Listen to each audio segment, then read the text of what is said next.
प्रिय विद्यार्थियों नमस्कार। आपका अपने एमटी एजुकेशन यूट्यूब चैनल पर स्वागत है, हार्दिक अभिनंदन है।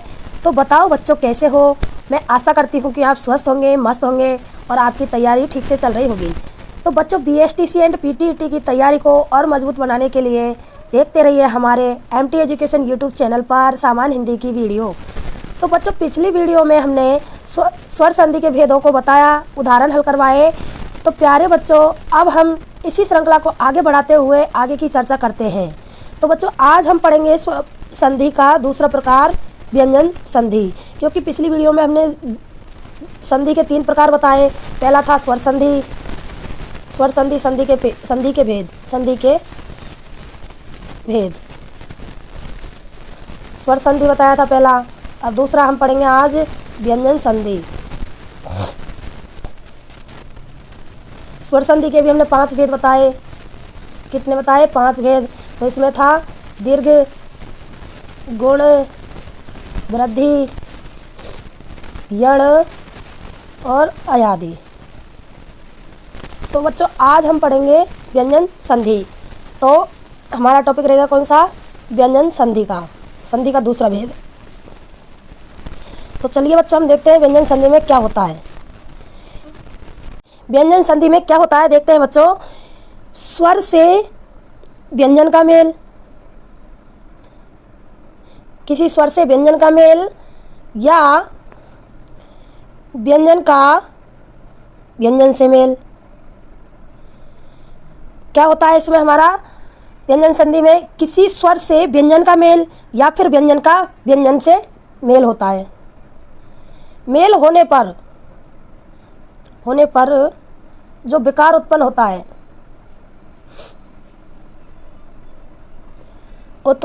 है वही व्यंजन संधि कहलाती है। हमारे सामने परिभाषा क्या निकल कर आई व्यंजन संधि की? किसी स्वर से व्यंजन का मेल या व्यंजन का व्यंजन से मेल होने पर जो विकार उत्पन्न होता है वही व्यंजन संधि कहलाती है। तो अब इसके व्यंजन संधि के भेद तो हटनेंगे, तो इसके कुछ नियम होते हैं। तो हम इसके नियमों के बारे में चर्चा करते हैं। तो व्यंजन संधि का पहला नियम, तो नियम क्या होगा? यदि किसी वर्ग के प्रथम वर्ण के बाद स्वर या घोष वर्ण, जैसे कि तीसरा वर्ग का तीसरा, चौथा, पांचवा वर्ण या यरलव्य या स्वर आए तो उसी वर्ग का तीसरा वर्ण हो जाता है। क्या कंडीशन रहती है हमारी? यदि किसी वर्ण के प्रथम वर्ण के बाद स्वर या घोष वर्ण कौन से? प्रत्येक वर्ग का तीसरा वर्ण, चौथा वर्ण और पांचवा वर्ण या य, र, ल, व, जिनको अंतस्थ वर्ण भी बोलते हैं, आए तो उसी वर्ग का तीसरा वर्ण हो जाता है।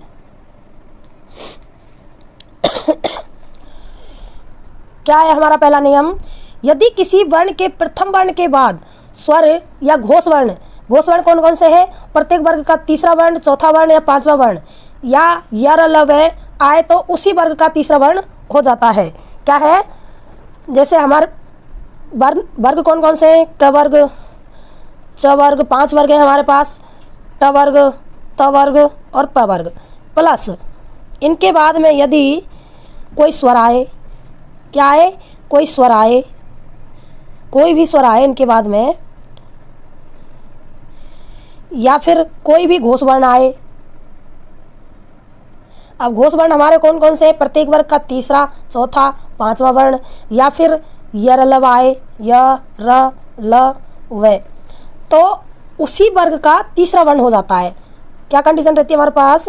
यदि किसी वर्ग के प्रथम वर्ण के बाद स्वर या घोष वर्ण या यरलव्य आए तो उसी वर्ग का तीसरा वर्ण हो जाता है।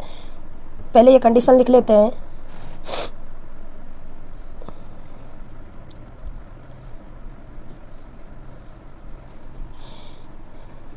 ये तो आप समझ जाओगे। इसका मतलब होता है कि हमें सेम लिखना है नीचे, बराबर वर्ण वर्ग का तीसरा वर्ण होगा, तीसरा वर्ण हो जाएगा। तो चलिए अब देखते हैं कुछ उदाहरण देखते हैं। हमारे पास है शब्द, जैसे है हमारे पास वाक प्लस ईस। तो पहला पद है हमारा वाक, दूसरा पद है ईस। अब वाक ईस में, वाक में अंतिम ध्वनि क्या आ रही है हमारी, कै।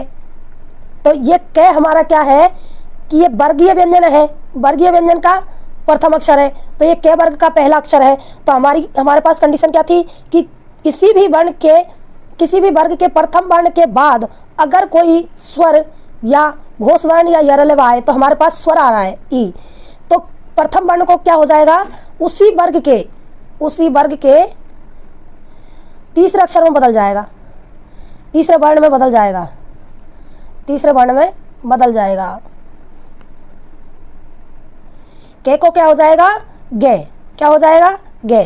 तो देखते हैं क्या कंडीशन रहती है, बाग प्लस ईस, तो हमारा शब्द मिलकर क्या हो जाएगा, वागीस। क्या हो गया हमारा शब्द, बागीस।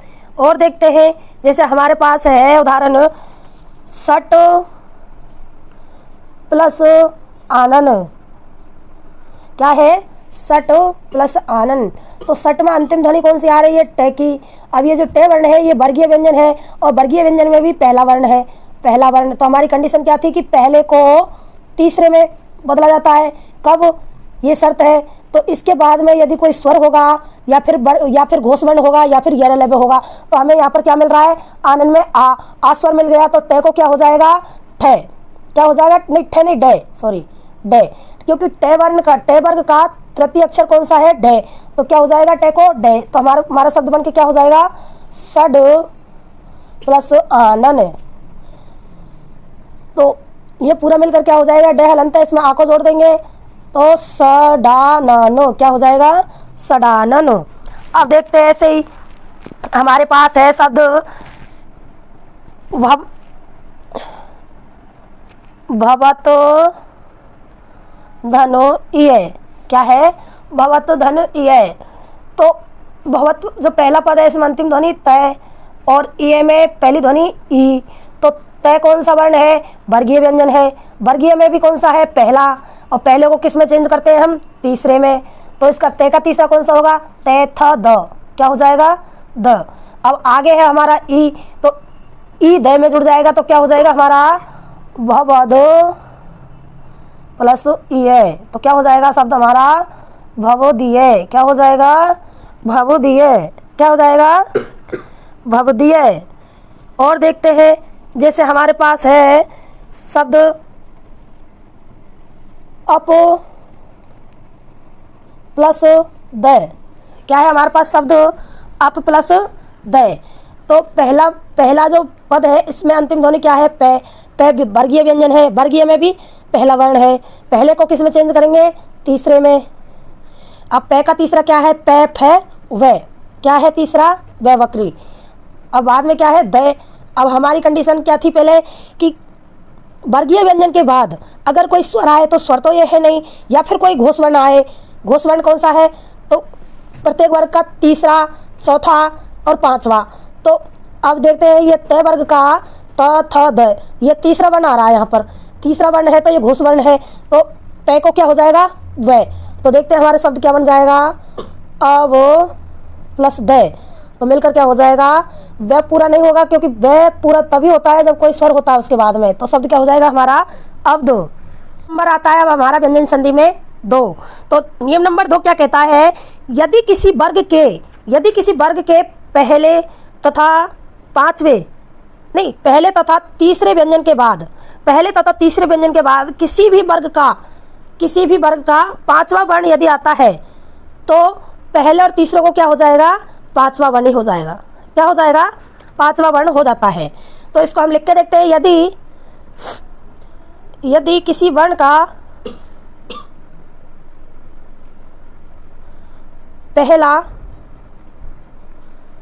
और पहले और तीसरे वर्ण के बाद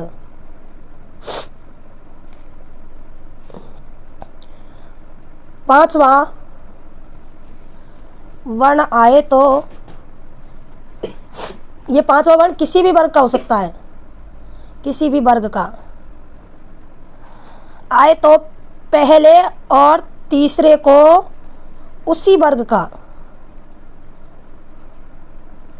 पांचवा वर्ण हो जाता है। हमारी कंडीशन क्या रहेगी? पहला वर्ण हम पांचों वर्गों में लिख लेते हैं। क, ख, छ, च, ज। के वर्ग का पहला वर्ण है क और तीसरा वर्ण है गे। च वर्ग का पहला वर्ण है च और तीसरा वर्ण है जे। ऐसे ही ट वर्ग का पहला वर्ण है ट और तीसरा है ड, और त वर्ग का त, थ, तीसरा है द। ऐसे ही पे वर्ग का है पे और तीसरा है वे। अब इनके बाद किसी भी वर्ग का पांचवा वर्ण, तो पहले और तीसरे को क्या हो जाएगा? 1 और 3 को क्या हो जाएगा? उसी वर्ग का पांचवा वर्ण हो जाएगा। इन सभी में यही होगा। जैसे के वर्ग का आया है पहला और तीसरा, तो के वर्ग का ही पांचवा होगा। च वर्ग का आया है पहला और तीसरा, तो च वर्ग का पांचवा हो जाएगा। ट वर्ग का अगर आया है ट या ड, तो ट वर्ग का पांचवा हो जाएगा। ट वर्ग का अगर त या द आया है तो इसका भी पांचवा हो जाएगा। पे वर्ग का अगर पे और वे आया है तो इसका भी पांचवा वर्ण हो जाएगा। तो देखते हैं इसके उदाहरण। जैसे हमारे पास है शब्द दिक प्लस नाथ, दिक प्लस नाथ। तो हमारे पास पहला पद है दिक और दूसरा पद है नाथ। अब दिक में अंतिम ध्वनि कौन सी आ रही निकल कर के, तो ये वर्गीय व्यंजन में पहला वर्ण है, के वर्ग का पहला वर्ण है। और इधर नाथ में पहली ध्वनि कौन सी आ रही है? ने। तो ये त वर्ग का पांचवा वर्ण है। तो हमने हमारे नियम में क्या देखा कि किसी भी वर्ग के पहले या तीसरे वर्ण के बाद किसी भी पांचवा वर्ण आए तो पहले और तीसरे को क्या हो जाएगा? पांचवा वर्ण। तो देखते हैं अब के वर्ण है और इसके बाद में त वर्ग का पांचवा है, तो के को क्या हो जाएगा? के वर्ग का पांचवा। क्या हो जाएगा? के वर्ग का पांचवा। तो के वर्ग का पांचवा क्या होता है? क, ख, ग, घ, ङ। क्या होता है? ङ। तो हमारे पास कंडीशन क्या निकल कर आई? दिंग प्लस नाथ। तो क्या हो जाएगा मिलकर? दिंग नाथ। क्या हो जाएगा? दिंगनाथ। और देखते हैं हमारे पास है शब्द दिक प्लस मंडल।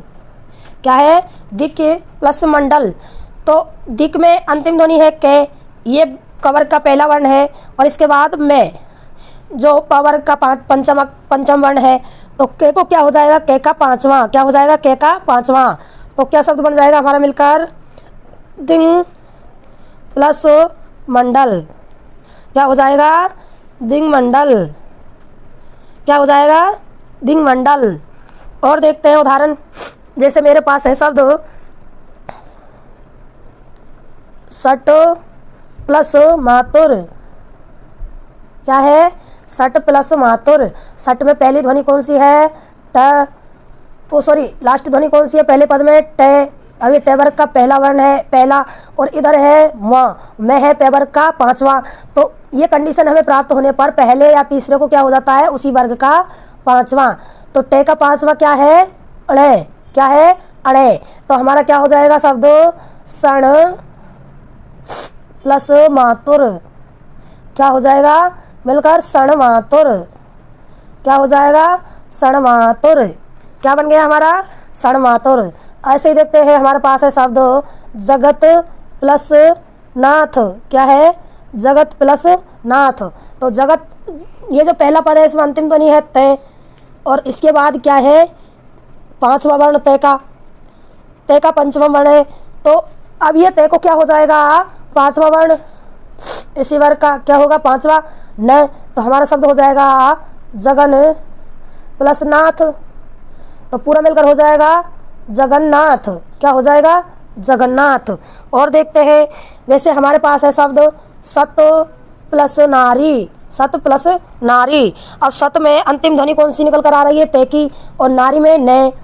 तो तय के बाद में पंचम वर्ण है, तो तय को क्या हो जाएगा? न, पंचम वर्ण न, तय का पांचवा क्या हो जाएगा? तय का पांचवा न। तो हमारे पास शब्द क्या हो जाएगा? सन प्लस नारी। तो शब्द क्या बन गया हमारा? सन्नारी। अगला नियम है हमारा व्यंजन संधि का नियम नंबर 3। तो नियम नंबर 3 क्या कहता है? मैं के बाद अगर किसी भी वर्ग का पहला, तीसरा और चौथा वर्ण आता है तो मैं के स्थान पर क्या हो जाता है? उसी वर्ग का, मैं को क्या हो जाएगा? उसी वर्ग का पांचवा, उसी वर्ग का पांचवा। क्या कंडीशन रहती है हमारी? यदि मैं के बाद किसी भी वर्ग का पहला, तीसरा और चौथा वर्ण आता है, चौथा वर्ण आता है, तो मैं के स्थान पर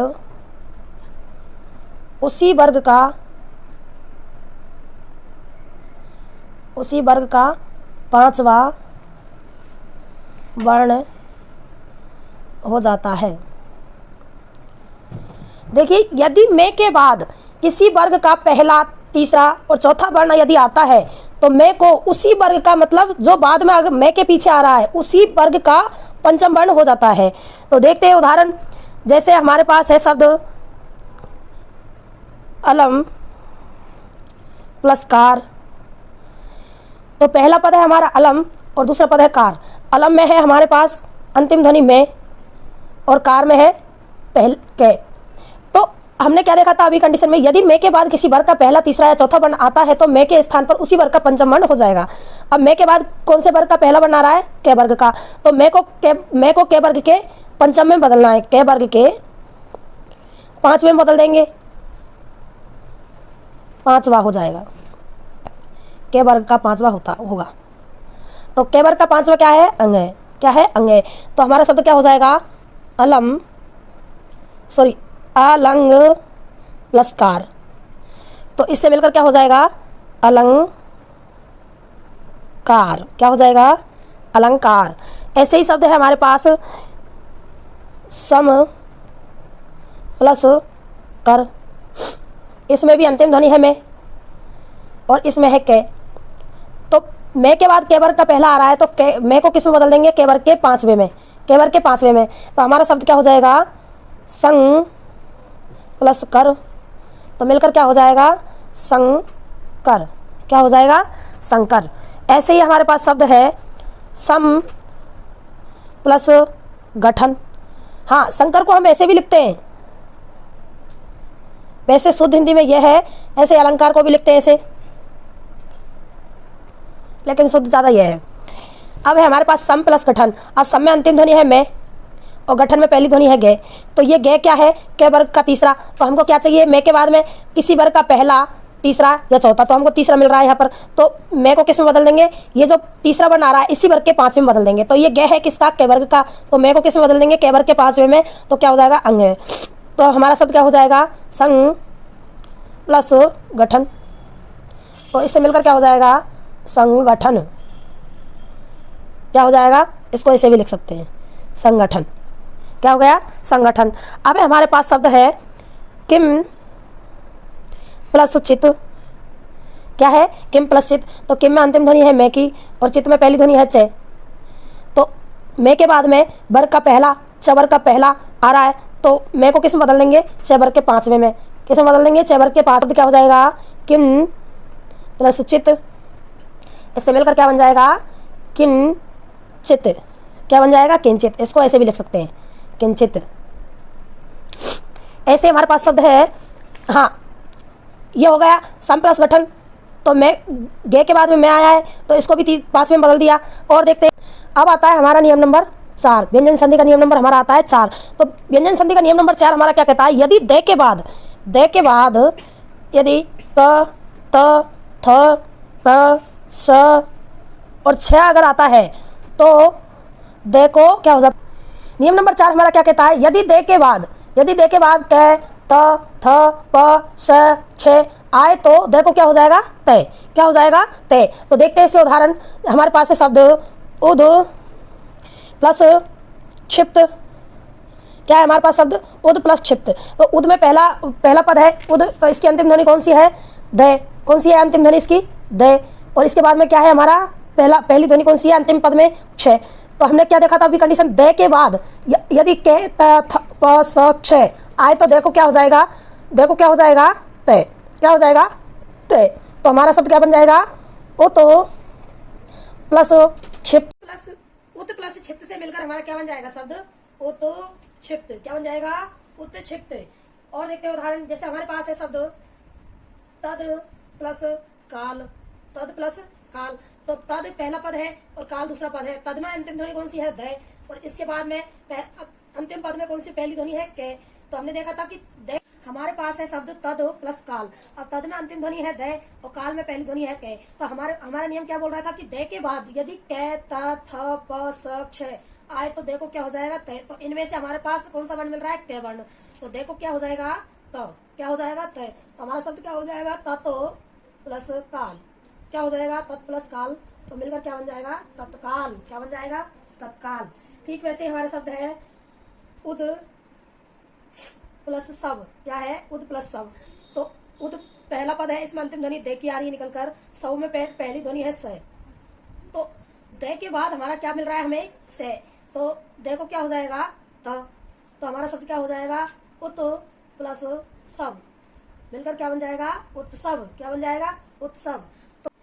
तो बच्चों आज के लिए इतना ही और मिलते हैं अगली वीडियो में। यदि आपको कोई डाउट हो तो कमेंट बॉक्स में कमेंट कीजिए और इसी तरह की हमारी वीडियो देखने के लिए हमारे MT एजुकेशन चैनल को सब्सक्राइब करें और बेल आइकन को दबाएं, जिससे आपको अगली वीडियो का नोटिफिकेशन मिलता रहे। और वीडियो को लाइक करें और अपने साथियों को जोड़ने के लिए ज़्यादा से ज़्यादा संख्या में शेयर करें। धन्यवाद।